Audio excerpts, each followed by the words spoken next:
반갑습니다. 오정훈입니다. 오늘의 주제는 창업의 시작입니다. 부모님 세대 같은 경우에는 뭐 정년퇴임 아니면 그동안 모아두신 돈으로 뭐 노후자금, 그리고 젊으신 분들 같은 경우에는 뭐 회사에 대한 비전, 아니면 무언가 조금 젊은 나이에 빨리 뭔가를 시작하고 싶은 마음, 아니면 뭐 최근에는 지랄 같은 직장 상사, 뭐 여러 가지 이유가 있는데 가장 큰 이유는 그냥 돈이에요. 다 돈 벌려고 하는 거예요. 그죠? 근데 여기서 조금 안타까운 게 있어요. 그냥 사람들은 어떠한 돈만 있으면 그냥 창업을 하는 줄 알아요. 물론 뭐 1억을 가진 사람은 1억대에 맞춰서, 뭐 1000만 원을 가진 사람은 1000만 원대에 맞춰서 물론 창업이 들어가겠죠.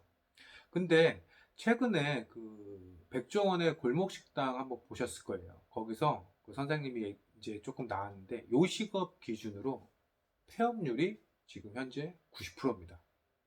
근데 사람들은 이 90%가 망해 나가는데 그냥 예산대에 맞춰서 자기가 뭘 잘하는지도 모르면서 남의 얘기만 듣고 그냥 창업을 해요. 물론 뭐 여유 자금이 조금 있거나 내 인맥이 정말 좋거나 했을 때는 그나마 조금 성공 창업의 길로 가는데 쉽기는 하겠죠. 근데 대부분의 사람들이 그렇지 못해요. 저도 장사를 하면서 망해봤고, 또 제 주위에 이 업을 하면서도 주위에 장사하시는 분들이 많지만 그만큼 성공하기가 힘들어요. 정말로 성공하시는 분들은 대단한 거예요. 근데 보통 저희도 이렇게 실패를 하는데, 초보 창업자분들 같은 경우에는 노력하지 않고 성공한다. 저는 100% 어렵다고 봅니다. 그래서 현실이 조금 이렇다 보면 초보 창업자분들이 기댈 수 있는 게, 당연히 누군가한테 기대야 되겠죠. 나는 돈밖에 없으니까. 그죠? 그래서 찾는 게 뭐 창업 컨설팅 업체, 아니면 뭐 온라인상의 여러 가지 이제 뭐 글, 그리고 뭐 프랜차이즈, 이런 쪽으로 이제 많이 눈을 돌리세요. 근데 과연 그런 분들이 사장님의 일방적인 성공을 위해서 사장님한테 시간을 투자할까요? 저는 절대 그렇지 않다라고 봅니다. 서로 그냥 적절하게 이해하고, 그냥 정보도 주고, 그냥 사장님한테 가장 설득력이 먹히는 곳으로 유도를 하게 돼 있어요. 그게 그쪽의 룰이에요. 그쵸? 근데 이런 것들을 믿고 그런 사람들한테 바로 창업을 하는 게 대다수의 초보 창업자분들이에요. 그런 사람들 100이면 정말 99명 망합니다. 저는 어떠한 창업을 하든지 간에 내가 어떠한 아이템을 선정을 했으면 그쪽 분야에서 최소 몇 개월, 아니면 현업에 종사하시는 분들 정말 여러 명 만나보고 그 아이템에 대해서 충분히 파악하고 그분들을 만나거나 프랜차이즈 쪽에 접근을 하는 게 맞다라고 봐요. 전문가들, 사장님들이 알고 들어가면 사장님보다 전문가가 아닌 사람들 정말 많습니다. 장사 한 번 안 해본 사람들도 수없이 많아요. 정말 답답한 거죠, 그거 자체가. 그래서 제가 이런 얘기를 드리는 게 왜 그러냐면, 저 아시는 분이 카페를 하신 적이 있어요. 그분이 카페를 했는데, 물론 여유도 있으신 분이었어요. 그래서 카페를 하면 뭐 자기가 책도 읽고 음악도 읽고 조금 그냥 편하게 카페를 할 줄 알았던 거죠. 물론 운영하실 때도 편하게 했어요. 편하게 하고 그냥 바쁠 때만 조금 도와주는 형태로 장사를 하시다가, 이제 장사가 조금 되니까 주위에 경쟁 업체들이 들어오죠. 경쟁 업체가 들어오면 어떻게 돼요? 당연히 매출은 떨어지고, 매출이 떨어지면 어떡하죠? 일하는 사람들의 시간을 줄이고 사장님이 일하는 시간이 점점 많아지겠죠. 근데 그동안 본인이 충분히 경험을 하지 못했기 때문에 그런 부분에 대해서 직원이 빠지고 아르바이트생이 빠지니까 응대가 안 되는 거예요. 그러다 보니까 손님들도 점점 떨어지고, 결과적으로 어떻게 됐겠어요? 정말 몇 개월 만에 폐업했어요. 폐업, 그게 몇 천만 원이에요, 몇 천만 원. 그 돈 모으려고 하면, 답도 없어요, 답도 없어. 근데 경험이 없이 창업을 하다 보니까 어떠한 상황이 닥쳤을 때 응대 자체가 안 되는 거예요. 사장님은 아닐 것 같죠? 100% 그렇습니다. 그래서 조금 제가 이 얘기를 왜 드리냐면, 이 얘기를 듣고 혹시 뭐 짧게나마 느낀 게 조금 있으신가요? 뭐 겉으로는 뭐 카페를 한다 그러면 뭐 낭만도 있고 조금 여유로워 보여도 점주의 노력 없이는 결코 이익으로 가는 매장을 운영하기가 쉽지 않다라는 거예요. 그러면 어떻게 해야 되겠어요?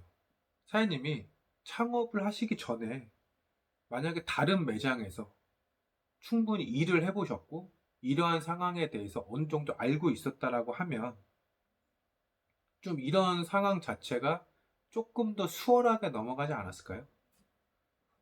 제 개인적인 생각인데 그냥 저는 당연히 그럴 거라고 생각을 해요. 그냥 주위에서 이거 해라, 이거 좋다, 뭐 매출 자료가 얼마가 나온다 이런 것만 보고 예상 매출은 얼마다 그냥 단순히 그 데이터에 넘어간 거예요. 또 데이터 자체도 그거대로 나오지도 않아요. 그러다 보니까 그런 어떠한 변수가 생겼을 때 대응 자체를 못하는 거죠. 지금 국내 창업시장 자체가 되게 포화 상태예요. 그러니까 예를 들어서 뭐 지금 현재 어떤 그 뭐야 흑당 버블티 같은 거 아니면 뭐 대만 카스테라 뭐 이런 것들 보세요. 미투 브랜드들 정말 많이 생겨났는데 지금 보세요. 다 망했죠. 모 브랜드 같은 경우에는 가맹점 모집해놓고 벌써 음료 자체를 편의점에 팔기 시작해요. 점주들 죽는 거예요. 그 자체는. 근데 이런 것들을 창업을 하기 위해서 점주분들이 조금 더 충분한 시간을 가지고 아이템 선정에 조금만 더 신중했으면 저는 이런 브랜드는 안 했을 거라고 생각을 해요. 저는 정말로 예상했어요. 올겨울 못 넘긴다. 제가 뭐 잘난 척 하는 건 아니지만 제 주위 사람들한테 다 그렇게 얘기했습니다. 근데 지금 흑당 버블티 관련 매장들 한번 보세요. 장사 안 됩니다. 이건 신중하지 못한 거예요. 노력 안 한 거예요. 그런 식으로 하면 절대 성공 창업 못 합니다. 그래서 제가 말씀드리고 싶은 거는 어찌됐든 창업을 하려고 하면 노력이 필요하고 또 제 개인적인 생각으로는 지금 현재 창업 자체도 어떻게 보면 하나의 투자라고 생각을 하셔야 돼요. 이 투자를 하는데 내가 신중하지 못하고 노력하지 못한다 라고 하면 과연 성공 창업이 될까요? 당연히 안 되겠죠. 그래서 저는 지금 뭐 프랜차이즈가 무조건 안 좋다. 컨설팅 업체가 무조건 안 좋다. 라고 얘기하는 건 아니에요. 근데 보통 이제 사람들이 가장 많이 혹하는 게, 어떠한 브랜드든, 뭐 어떠한 컨설팅 회사든 사람들이 쫙 서 있어요. 막 대기표가 막 몇백도 아니고 줄이 쫙 서 있는 매장들을 보면 그런 거에 정말 혹해요. 근데 그건 투자예요. 말 그대로. 투자인데 그런 거에 혹해서 창업하면 100% 망합니다. 그러니까 말 그대로 홍보예요. 어, 지금 이 글 자체를 이 영상을 조금 보시는 분들 같은 경우에는 그러한 사탕 발림 속임수에 조금 넘어가시지 마시고 조금 노력을 통해서 결과물로 조금 탑을 하나하나 이렇게 조금 쌓듯이 올라가야 조금 성공 창업을 이룰 수 있는 조금 밑거름이 되지 않을까 저는 생각하고요. 오늘은 조금 첫 영상이기 때문에 그냥 가볍게 뭐 창업의 시작이라는 내용으로 한번 영상을 찍어 봤습니다. 다음 영상 때는 조금 더 디테일한 내용으로 찾아오겠습니다. 내용이 도움이 되셨다면 구독과 좋아요를 눌러주세요.